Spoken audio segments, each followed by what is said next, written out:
ఉన్న బంగారాన్ని విడిపించి ఆ రోజు ఆన్లైన్ రేటుకే మేము కొంటాం. Sharma gold company. నమస్కారం, సుమన్ టీవీకి స్వాగతం. ఈ జూలై మాసంలో ద్వాదశ రాశుల వారికి ఏ రకంగా ఉండబోతుంది, గ్రహ స్థితిగతులు ఎలా ఉంది, ఎటువంటి ఫలితాలను ఇస్తున్నాయి, వాటికి ఎటువంటి పరిహారాలను పాటించుకోవాలి, ఈ అంశాన్ని తెలియజేసేందుకు మనతో పాటు ఉన్నారు ప్రముఖ జ్యోతిష్య శాస్త్ర పండితులు, జ్యోతిష్య రత్న, జ్యోతిష్య చక్ర వైభవ నిపుణ డాక్టర్ రాళ్లపల్లి రవికుమార్ గారు. గురుగారు నమస్కారం. నమస్కారం. గురుగారు, తులారాశి వారికి జూలై మాసం ఎలా ఉండబోతుంది? తులారాశి అనగానే మనకి చిత్త 3-4 పాదాలు, స్వాతి 1, 2, 3, 4 పాదాలు, విశాఖ 1, 2, 3 పాదాలు. సాధారణంగా మనం ఈ నక్షత్రాలు తీసుకుంటే ఒక 6-7 నక్షత్రాలు ఉన్నాయండి. ఆ నక్షత్రాలతోటే పేరు పెట్టుకుంటారు సాధారణంగా, మీరు చూసారు లేదు. అలాగే అశ్విని 1, రోహిణి, ఆ నక్షత్రాల పేర్లే పెట్టుకుంటారు సాధారణంగా. ఇప్పుడు ఎక్కువగా రీసెంట్గా అంటే ఈ గత 10-15 ఏళ్లలో మటుకు సుబ్రహ్మణ్య స్వామి అనుగ్రహం ఉంటే కానీ వివాహం అవ్వకపోవడం, సంతానం నిలవకపోవడం, అలాగే మిస్క్యారేజెస్ అవ్వడం, అలాగే సంతానం కలగకపోవడం, ఇలాంటివన్నీ జరుగుతున్నాయి. సంతానం కూడా మంచి ఆరోగ్యంగా పుట్టడం, వాళ్ళు మంచి అభివృద్ధిలో ఉండాలంటే కూడా చాలా మనకి గత ఈ 15-20 ఏళ్ళ నుంచి మటుకు సుబ్రహ్మణ్య స్వామి పేరు రావడం వల్లనే ఈ కృత్తిక అనే పేరు మటుకు నక్షత్రం కూడా దాని ఎక్కువగా పేరు వినిపిస్తుంది. ఎక్కువ మంది చాలామంది పెట్టుకుంటున్నారు. కృత్తికా స్త్రీ అని, లేకపోతే కృత్తిక అను, అలా సమ్ యాడ్ చేయాలి, లేకపోతే కనీసం ఆ వర్డ్ అయినా యాడ్ చేయడానికి అలా అలా ఎక్కువగా చూస్తే మటుకు స్వాతి పేరు మటుకు చాలా ఎక్కువగా ఉంటుంది. అలాగే అనురాధ కూడా, లేడీస్ అమ్మాయిలు ఎక్కువగా మటుకు అశ్విని 1, రోహిణి 1, స్వాతి 1, అనురాధ, ఈ 4, రేవతి, ఈ 5 పేర్లు మటుకు ఎక్కువగా అమ్మాయిలు పెట్టుకుంటారు. అబ్బాయిలు అయితే మటుకు తక్కువగానే ఉన్నాయి. సో ఈ తులారాశి వాడు మనం ముఖ్యంగా స్ట్రైట్ ఫార్వర్డ్గా ఉండడం, అంటే తుల అంటే త్రాసు, సో బ్యాలెన్స్డ్గా ఉండడం, నీతి నిజాయితీగా ఉండడం. ఎక్కువ తులారాశి వాళ్ళని మీరు చెక్ చేస్తే తులా లగ్నం వారు కానీ జ్యుడిషియల్లో ఎక్కువగా ఉంటారు. జాబ్స్ అంటే ఖచ్చితంగా అని కాదు కానీ తులారాశి వాళ్ళు ఎక్కువ ఎంప్లాయీస్ అంటే మనం చెక్ చేస్తాను కానీ జ్యుడిషియల్లో, న్యాయ వ్యవస్థలో దాని రిలేటెడ్ ఏదైనా కూడా ఖచ్చితంగా జాబ్ ఉండేందుకు అవకాశం ఎక్కువగా ఉంది. అలాగే వీరు నీతి నిజాయితీగా ఉండడం చేత, స్ట్రైట్ ఫార్వర్డ్ ఉండడం చేత ఎక్కువగా శత్రువులు ఉంటారు, ఏడుపు ఎక్కువగా ఉంటుంది, అలాగే నిందలు ఎక్కువగా పడుతూ ఉంటారు, స్నేహితులు తక్కువగా ఉంటారు, ఉన్న చాలా తక్కువ మందే ఉంటారు అన్నమాట.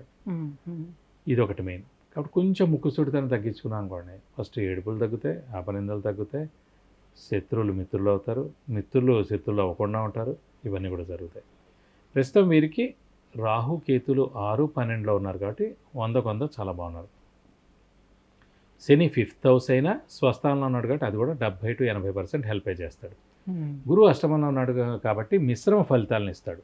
కానీ ఈ రాశికి మంచిది, ఎందుకంటే తులా రాశి కానీ తులా లగ్నానికి కానీ అధిపతి శుక్రుడయ్యాడు. అలాగే తులా లగ్నం నుంచి తులా రాశి నుంచి కానీ 3rd and 6th రాడు, 3 లేదా 6 మరియు 6వ స్థానాధిపతి గురువు అయి అష్టమ స్థానంలో ఉన్నందుకు గురువు మామూలుగా ఈ రాశికి పాపి అండి. సో పాపి అనేవాడు చెడ్డ స్థానంలో ఉన్నాడు, సో అది శుభాన్ని చేకూరుస్తాడు వీళ్ళకి.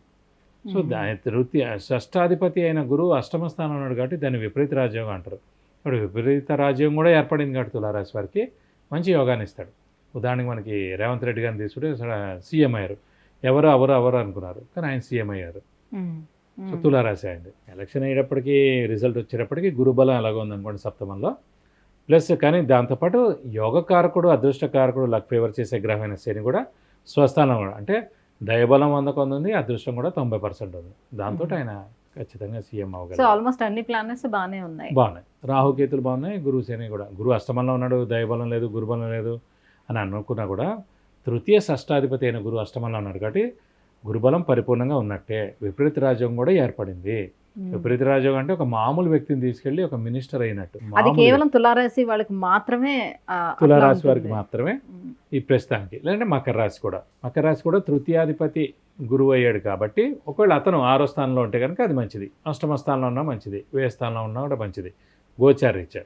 కానీ ప్రస్తుతం అంటే తులారాశి వారికి ఇది బెస్ట్గా ఉందన్నమాట. గురుగారు, మరి అన్ని ప్లానెట్స్ కూడా బాగానే ఉన్నాయని చెప్తున్నారు కాబట్టి వారికి అదృష్టం ఎలా ఉంది ఈ మాసం అంతా?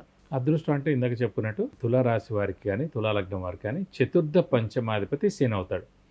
సో 4th పంచమాధిపతి శని అవుతాడు కాబట్టి అతనే యోగకారకుడు, లక్ ఫేవర్ చేసే గ్రహం, అదృష్టకారకుడు కూడా శని. అలాంటి శని పంచమ స్థానంలో స్వస్థానంలో ఉన్నాడు కాబట్టి ఖచ్చితంగా అదృష్టం అనేది పరిపూర్ణంగా ఉంది. ఇది అక్కడ ఫర్ ఎగ్జాంపుల్ తులా లగ్నం చిరంజీవి గారిది, పంచమ స్థానాధిపతి మనకి శని అయ్యాడు. ఇంకా ఆంజనేయ స్వామిని ఎక్కువగా ఇష్టపడ్డాం, ఫిక్స్డ్ అన్నమాట, ఇంకా చూడక్కర్లేదు.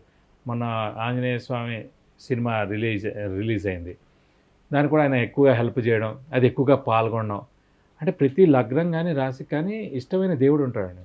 ఆహా. సో ఈ తులా రాశి వారికి కానీ తులా లగ్నం కానీ పంచమాధిపతి శనేయుడు కాబట్టి ఆంజనేయ స్వామి, లాభాధిపతి సింహరాశాధిపతి రవేయుడు కాబట్టి శివుడు. ఈ రెండు దేవుళ్ళు కూడా ఖచ్చితంగా ఇష్టంగా ఉంటారు. మధ్యలో మారతారని ఎందుకని అంటారండి? మధ్యలో అంటే చిన్నప్పుడు ఒక దేవుని పూజించారు, ఇంకో వయసు వచ్చిన తర్వాత ఇంకో దేవుడిని, ఇంకో తర్వాత ఇంకోటి. ఎందుకంటే దశలు మారినప్పుడు ఆ ఇష్టమైన దేవుళ్ళు మారతారు. ఇప్పుడు శని దశ నడుస్తున్నప్పుడు ఆంజనేయ స్వామి, రవిదశ నడుస్తున్నప్పుడు శివుడు, చంద్రమహాదశ నడుస్తున్నప్పుడు అమ్మవారు, కుజమహాదశ నడుస్తున్నప్పుడు సుబ్రహ్మణ్య స్వామి, అలాగే రాహు నడుస్తున్నప్పుడు అమ్మవారు, గురువు నడుస్తున్నప్పుడు దత్తాత్రేయ స్వామి, అలాగే శని మళ్ళీ ఆంజనేయ స్వామి అనుకున్నాం. బుధుడు అనేప్పటికీ వినాయకుడు కానీ వెంకటేశ్వర స్వామి, కేతు అనగానే మళ్ళీ వినాయకుడు వస్తాడు, అలాగే సుబ్రహ్మణ్య స్వామి వస్తాడు, శుక్రుడు అనగానే మనకి అమ్మవారు. సో మనం మహర్దశలో నడుస్తున్నప్పుడు ఏ మహర్దశ నడుస్తుంటే ఆ దేవుని మనం ఇష్టపడతాము.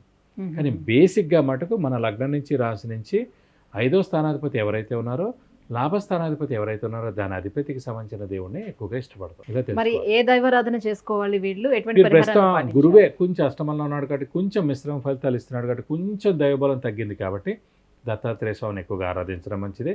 అలాగే ప్రతి గురువారం దత్తాత్రేయ స్వామి టెంపుల్కి వెళ్ళడం, ప్రతిరోజు దత్తాత్రేయ స్వామి అష్టోత్తరం చదువుకోవడం, ఇవి చదువుకుంటే సరిపోతుంది. అలాగే ప్రతి గురువారం ఉపవాసం ఉండడం ఈ 1 సంవత్సర కాలం పాటు. నెక్స్ట్ ఏడాది ఎలాగో భాగ్యస్థానంలోకి గురువు వస్తాడు కాబట్టి అక్కడి నుంచి భాగ్యం, దశమం, లాభం 3 సంవత్సరాలు అలాగే గోల్డెన్ పీరియడ్. ఇక్కడ పంచమ నుంచి షష్ఠ స్థానంలోకి శని ప్రవేశిస్తాడు కాబట్టి 2025 నుంచి 2.5, ఇప్పుడు ఒక 1 year 3.5 years చాలా బాగున్నట్టే. అంటే 3.5 సంవత్సరాల పాటు తులారాశి వారికి యోగదాయకంగా ఉంటుందని చెప్పుకోవచ్చు. విద్య, ఉద్యోగం, వ్యాపారం, వివాహం, వాహనం, సంతానం, ఆరోగ్యం, ఐశ్వర్యం వీటన్నిటి గురించి తెలుసుకోవాలంటే కింద స్క్రోల్ అవుతున్నటువంటి నెంబర్లకి వాట్సాప్ మెసేజ్ చేసి గురుగారు అపాయింట్మెంట్ పొందవచ్చు. గురుగారు, తులారాశి వారికి ఈ మాసం అంతా ఎలా ఉండబోతుంది అనే విషయం తెలియజేసినందుకు ధన్యవాదాలు. నమస్కారం. సుమన్ టీవీలో మీ పర్సనల్ అండ్ బిజినెస్ ప్రమోషన్స్ కోసం కింది నెంబర్కి కాంటాక్ట్ చేయండి.